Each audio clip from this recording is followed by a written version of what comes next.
국민의힘 이준석 대표에게 성상납을 한 의혹을 받는 김성진 아이카이스트 대표에 대해 추가 조사에 나서겠다고 밝혔다. 첫 접견 조사에서 20회 이상 접대했다는 등 진술이 나온 만큼 수사할 내용이 늘어났다는 시각이 나온다. 4일 서울경찰청 관계자는 종로구 내자동에서 정리의 기자간담회를 열고 이 대표의 성접대 및 증거인멸 교사 의혹 관련 수사 상황에 대해 시간적 제약 때문에 확인해야 할 내용을 다 조사 못했다며 추가적인 참고인 조사가 곧 있을 것이라고 밝혔다. 그러면서 변호인 측에서도 요청했고 의견을 조율 중이라고 덧붙였다. 앞서 서울청 반부패 공공범죄수사대는 지난달 30일 서울구치소에 수감 중인 김 대표를 오전부터 오후 6시까지 7시간 이상 참고인 신분으로 조사했다. 김 대표는 현재 사기 혐의로 서울구치소에 수감 중이라 접견 시간이 일과 시간 내로 제한된다. 추가 조사가 필요한 이유는 김 대표가 고발 내용 외에도 여러 혐의점을 진술했기 때문으로 관측된다. 김 대표의 법률 대리인 김소연 변호사에 따르면 김 대표는 2013년 7월 11일과 8월 15일 대전 유성구에서의 두 차례 성상납을 포함해 2016년까지 총 20회 이상이 대표를 접대했다고 진술했다. 또 김 대표는 이 대표가 2013년 한나라당 비상대책위원 시절 박근혜 전 대통령 연결에 힘써보겠다고 말했다고도 주장한다. 관련해 경찰은 제기된 모든 의혹에 대해 수사하겠다고 밝혔다. 다만 경찰 관계자는 김철근 당대표 정무실장에 대한 추가 조사 일정은 확인해드리기 어렵다고 답했다. 김 실장은 이 대표의 성상납 의혹을 무마하려고 이른바 7억 원 각서를 써줬다는 의혹으로 지난 4월 피의자 신분으로 조사를 받았다. 한편 이준석 대표 관련 의혹을 수사하는 경찰이 아이카이스트 김성진 대표가 은닉한 휴대전화의 존재를 파악했습니다. 김 대표가 2016년 사기 혐의로 구속되기 직전에 숨겨놓은 업무용 전화기입니다. 저희 취재진이 이 전화기를 갖고 있는 사람을 만났는데 정관계 인사들에 대한 로비 정보가 담겨 있다고 주장했습니다. 탐사보도팀 라정주 PD입니다. 창조경제 벤처 1호로 불리던 아이카이스트 김성진 대표. 사기 혐의로 수감 중인 김 씨는 이준석 국민의힘 대표를 성접대했다고 주장해온 인물입니다. 앞서 2016년 투자자들이 김 씨를 고소하면서 검찰 수사가 시작됐습니다. 당시 김 씨는 구속 직전까지 쓰던 업무용 폰을 동생에게 맡겨 압수수색을 피했습니다. 취재 결과 김 대표가 수감 중이던 2017년 4월 투자자 A씨가 김 씨 동생으로부터 이 전화를 확보해 보관해왔습니다. 직접적으로는 준석이하고 성진이가 좀 많은데 우리 거기 어디 있겠어? 준석이하고 성진이 둘밖에 없잖아. 근데 이제 실제로 우리가 이 폰을 보면 했던 말과 연결고리가 다 팩트로 연결된다. 김 씨가 은닉한 휴대전화 기종은 아이폰 6였습니다. A씨는 정관계 인사, 연예인, 언론인, 유흥업소 관계자 등과 나눈 대화와 사진이 존재한다고 주장했습니다.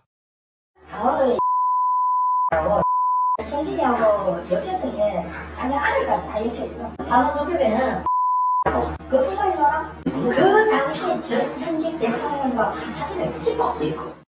이 때문에 아이카이스트 투자자들 사이에서는 일명 판도라폰으로 불렸습니다.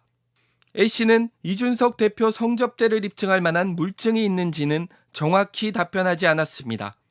경찰이 A씨에게 휴대전화를 제출해달라고 요청했지만 아직 확보하지 못했습니다. 이준석 병역법 위반 고발 사건도 반부패대에서 지금 수사 중으로 알고 있습니다. 그런데 지식경제부에서 최초로 추진했던 한국형 스티브 잡스를 육성하겠다라고 했던 그 소프트웨어 마에스트로 과정 있잖아요.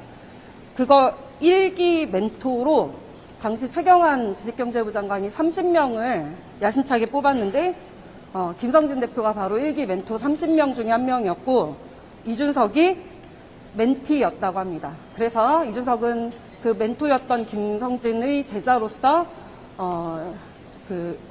김성진의 강의를 듣기도 했다라고 하고요. 당시 이준석 빼고 나머지 학생들은 다 학생들이었고 이 제도 취지 자체가 소프트웨어 인재를 원석을 발굴해서 꿈나무를 육성하는 게 목적이었기 때문에 20대 대학원생 신분의 김 대표 같은 사람들이 같은 20대 꿈나무들을 멘티를 가르친 이런 과정이었다고 합니다. 그래서 제가 좀 살펴봤더니 지금도 이 소프트웨어 마에스트로 과정이 계속되고 있거든요. 부처가 달라졌을 뿐. 근데 지금도 지원 자격에는 학생, 심지어 고등학생, 그런데 재직자나 취업 확정자, 군복무, 산업기능요원은 지원할 수 없다라고 지금까지 단 한 번도 바뀌지 않고 제도의 지원 자격이 이렇게 되어 있습니다. 자, 왜 도대체 이준석은 마치 조국의 자녀들이 우연한 행운을 잡는 것처럼 오직 이준석에게 그 모든 특혜가 지금까지 집중됐었는지 아빠 친구 아들 뭐 누구의 자녀길래 이런 특혜가 계속 집중됐었는지 이번 사건을 통해서 낱낱이 밝혀지길 바라고. 석이가 꼭 박근혜를 모셔와야만 알선수재 아니냐. 근데 그걸 이준석이 때문에 왔는지 박근혜 대통령 뭐 때문에 왔는지 입증이 어렵잖아. 네, 그건 상관없이. 그게 법률 요건에 아무 상관없다는 거야. 상관없이. 그냥 이준석이는 내가 박근혜한테 오도록 힘써줄게 하면 그러면서- 돈을 받는 순간에 이미 범죄는 기소야. 그러면서- 이준석이는 구속 안 되고 김철구에만 구속했다? 그러면 김철구 입장에서는 불면 자기는 나가고 이준석 구속이잖아. 그렇지. 그건 큰 죄지. 이준석이는 큰 죄지. 알선수재에다가 정근별 교사만 뭐 형량이 크지. 어느 정도 돼? 그 정도면 형량이. 최하 저는 2, 3년은 봐요. 최하 2, 3년. 알선수재까지 되면. 자, 그러면 저는 이게 바로 재수의 딜레마로 김철구가 볼 수밖에 없다. 이준석이 지금 집에 없다고 하는데요. 문제는 뭐 초인종에도 응답이 없고 전화기도 아예 꺼져 있다고 합니다. 그리고 측근들도 실시간으로 연락이 안 된다라고 얘기를 하고 있는데 연락이 안 된다라는 건지 그 윤리위 내용 증명 그 도착문이 붙어 있다고 합니다. 근데 지금 그거를 사람이 없어서 붙이고 갔는데 아직까지도 그걸 떼지 않고 있는 상황이라고 하니까 이거 윤리위 내용